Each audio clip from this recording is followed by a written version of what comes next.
કાલે વાવાઝોડું આવ્યું હતું 80 કિલોમીટરની પૂર ઝડપે.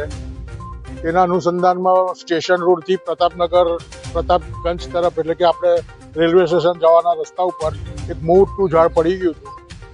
તેમાં તાત્કાલિક જીબી અને આપણે કોર્પોરેશનના અધિકારીઓને જાણ કરવામાં આવી, પણ એ લોકો બી ખૂબ જ આખું વડોદરા શહેરમાં ઝાડ પડી ગયો હતી. આજે સવારે ખૂબ જ સુંદર કામગીરી કરી આપણા અધિકારીઓ કોર્પોરેશનના, પરંતુ થોડો વિવાદ હતો. MS યુનિવર્સિટીમાં ઝાડ પડી ગયો હોવાથી પરમિશનનો થોડો પ્રોબ્લેમ હતો, એટલે મેં તાત્કાલિક MS યુનિવર્સિટીના સત્તાધીશોને વાત કરી અને પ્રોબ્લેમ દૂર કર્યો અને જીઈબીને તરત બોલાવી અને આ કામગીરી પૂર્ણ કરવામાં આવી છે.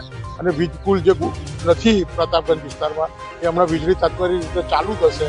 અને કોર્પોરેશનને ખૂબ જ સુંદર કામગીરી હતી, એ બદલ એમનો બી આભાર વ્યક્ત કરીએ છીએ.